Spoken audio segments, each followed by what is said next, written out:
25th anniversary great race, the James Hardie 1000 at Mount Panorama, sure to draw one of the biggest crowds on record, I think. Peter McKay, noted motoring rider, you'd agree with that? Sure, it's just a great weekend, the World Championship here for the first time, Gary. It was also interesting that production car racing, as it started out here at Mount Panorama, made a return this year. Yeah, big long break back in the 60s and the very early 70s. Series production cars were what made this race. And after that break, they're back here for this weekend, a preliminary race.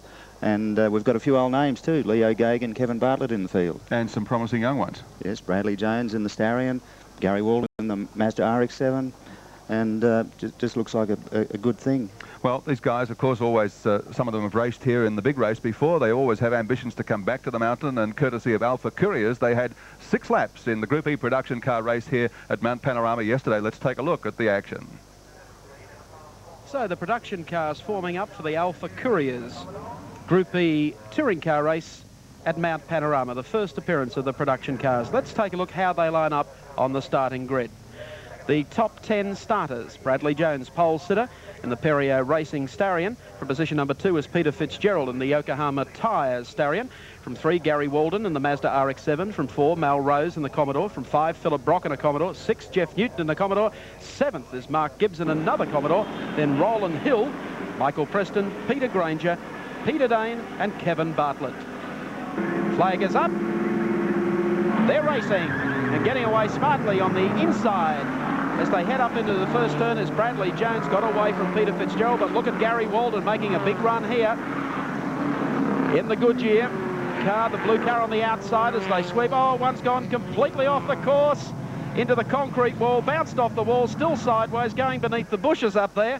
They've all managed to just about get through the first turn and head up to the top of the mountain.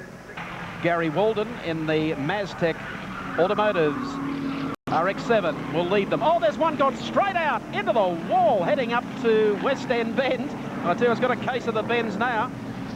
Motorcraft Hill is the next one as they sweep up here towards VP Cutting. That was car 11, went into the wall. Michael Preston in one of the many Commodore entries in the race. This is going to be sensational stuff as they exit VP Bend and head to the top of the mountain. Somebody's laying an appreciable smoke screen there for the rest of them. Car 21, Philip Brock going through in a Commodore. Peter Fitzgerald there, car number 3. Yokohama Tyres entry was very slow off the grid and has got a bit of a fight back now to try and overhaul Brad Jones and, of course, Gary Walden scorching along in front in the Mazda RX-7. Sweep across through the top of the mountain. Down now to the S's. Gary Walden setting up quite a good lead. Is open, Matt. Heading down through the dipper. The rest of the field coming by. Just look at that. He's opened it yet again, so he's going to be very, very hard to beat inside the distance. And car 15, Mark Gibbs, Commodore, up into 2nd place. Smart driving by Gibbs across the top of the mountain to get by Brad Jones. They'll hit the right-hand kink, bringing them into Caltech's chase for the first time. Gives away very quickly indeed. There's Roland Hill in the NCR number 25 Commodore. Locking up a break, and I think he's gone off into the sand trap. Well, there's a new line. That's Mark Gibbs. And that has enabled Brad Jones to drop up into 2nd place very quickly in the Perrier Starion. Fitzgerald up to 3rd. Gibbs is 4th. That gives you an idea of the Caltech's chase where they come down off the old Conrod Straight through that new area of track and link up just beneath the Bridgestone Bridge. An historic moment here at Mount Panorama. Production cars racing on the circuit. Gary Walden leads at the end of lap 1. They've had many and varied lines through this turn as they work their way up Mountain Straight. Here's Mark Gibbs coming up on the inside now. Peter Fitzgerald in the number 3 car takes him in the 15 car. Heading up to Bridgestone Corner.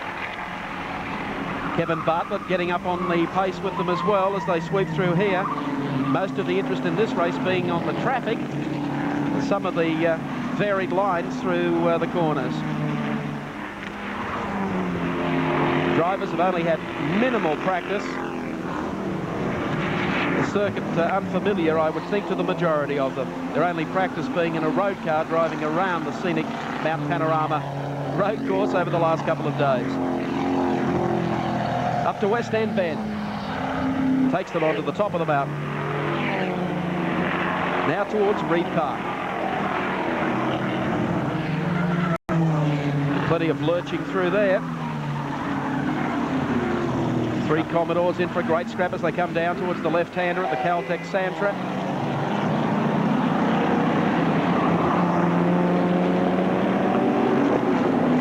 Conrod straight. Once again, there's the race leader. And that, of course, is Gary Walden, but he's under some pressure now from Bradley Jones in the Perrier Starion. Getting very close to him as they head down to Caltex Chase. Roland Hill making a good inside run here. There's Walden, car number 5.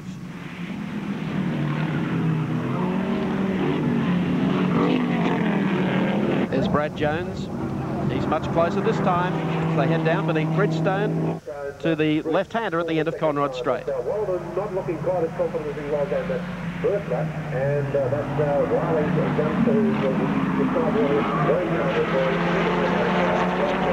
to 2 drivers in front, of course, have had plenty of touring car experience here at Mount Panorama. Gary Walden drove as a member of Alan Moffat's Peter Stuyvesant race team at the Mazda some years ago.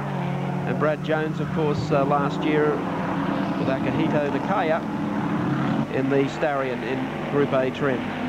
It's a pity, really, we don't see Brad running this weekend in the James Hardie 1000, one of Australia's most talented drivers. Heading up Mountain Straight for the 3rd time in this Alpha Couriers Group E race.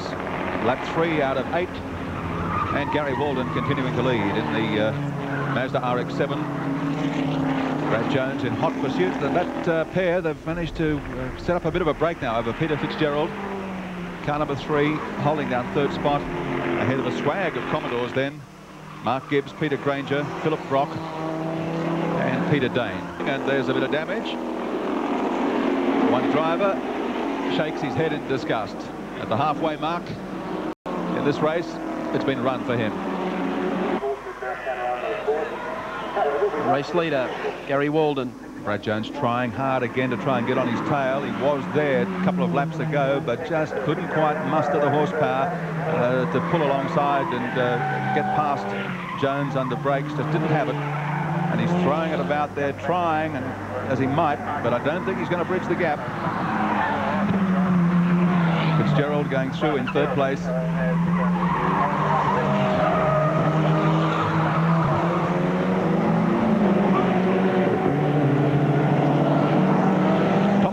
Walden, Jones, Fitzgerald as they head on to Conrod Straight for the last time in the Alpha Couriers Group E race here at Mount Panorama.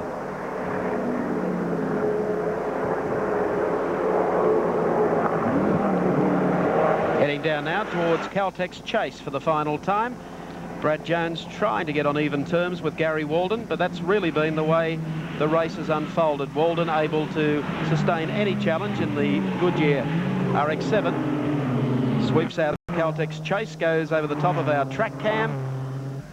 Last corner coming up, and the Alpha Couriers Group E production car race, the first for this weekend's James Hardie festivities at Mount Panorama, is in fact going to go to Gary Walden. He takes the checkered flag. Brad Jones very close in 2nd, and Peter Fitzgerald was 3rd. Confirming the placings for the Alpha Couriers Group E production car race, Gary Walden, the race winner, the RX-7. 2nd place went to Brad Jones, and 3rd to Peter Fitzgerald.